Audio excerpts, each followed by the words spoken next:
What are some things that you think Pope Francis has done that rightly need to be addressed by priests and cardinals, the faithful maybe? Sure. Okay, one of them is he said that there should be civil unions for homosexuals. He said there shouldn't be marriage because marriage is only between a man and woman, but there should be civil unions. So the Pope is encouraging governments to give legal recognition and benefits to two people who are united for the purpose of committing mortal sin, in a caricature of marriage. Now, Pope John Paul II taught the exact opposite, and that is for Pope.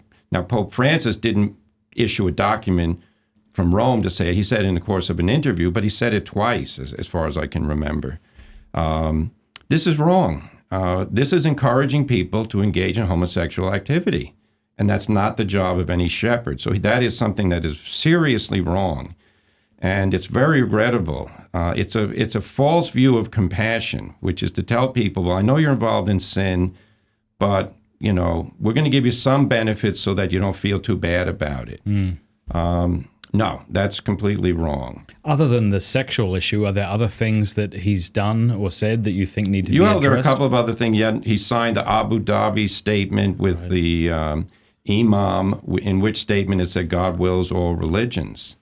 As he wills the diversity of language and of sex, male and female, and cultures, so he wills the diversity of religions. This contradicts revealed teaching. And he corrected that.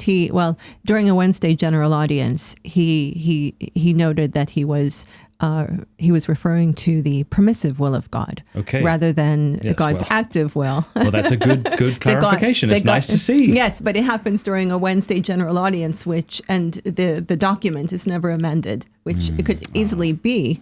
The document is what he signed, and then also, is it the permissive will of God that there be a diversity of sexes? No, that's the positive will of God. Yes. So you have to sort out which is the positive and which is, and people may not even understand the distinction between, the active will of God and the passive will. God permits things to happen, but doesn't will them to happen. I thought immediately when you brought up that statement about John Paul II, who kissed the Quran publicly. That seems like a scandalous thing to do, to kiss a heretical book. So I don't recommend doing it, but he did it, yes. Yeah. So, just because we have problems in the church now doesn't mean that the past two pontificates were without problems either. And maybe either. that's what it's doing in seeing that this pontificate isn't, what do you say? Impeccable. It allows us then to look back without fear to say, okay, there are certain things that Benedict's done and John Paul's done and everybody's done that. Okay, that was regrettable. Whereas maybe we were under this illusion that we actually had to look at upon all of it, that was just sort of infallible. Well, and you have to make distinctions because decisions of governance in the church are different than doctrinal pronouncements. So, a pope, John Paul II, for instance, didn't believe the accusation against Cardinal McCarrick and did not take action against him.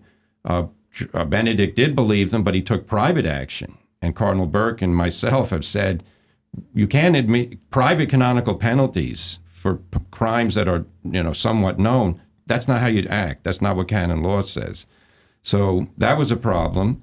Pope Francis, the teaching in Moris Laetitia about the reception of sacraments by some people who are involved in adulterous second unions, I don't believe that's correct. John Paul II, again, and Benedict taught the exact opposite. And the same goes for the death penalty. Pope Francis changed the catechism. He said, now the death penalty is inadmissible, which is not a doctrinal category in theology. And inadmissible doesn't in and of itself mean that it's inherently wrong. Just means it cannot be used, which could be based on circumstances. On the other hand, his commentary over the years about the death penalties, he calls it basically an offense against human dignity. Any offense against human dignity is sinful. Therefore, the capital punishment is sinful. The church is always towards the exact opposite. You affirm someone's dignity when you hold them responsible for their actions. And for gravely sinful actions, God in the Old Testament laid down the death penalty. So it can't be that the death penalty is inherently immoral. Otherwise, God himself falls under that accusation. We all have to die because it's the consequence of sin. The consequence of original sin is death. Now, as people will note, there's a big hostility in Western liberal elites to the use of the death penalty. That hostility is not generalized in the United States, and I think that's due to the fact that it's a Protestant culture here which takes the Bible seriously, and there's no problem with the death penalty in the Bible. It's viewed as an appropriate punishment. Hey, thanks so much for watching. Please be sure to like and subscribe and leave a comment below letting us know what you thought about the video.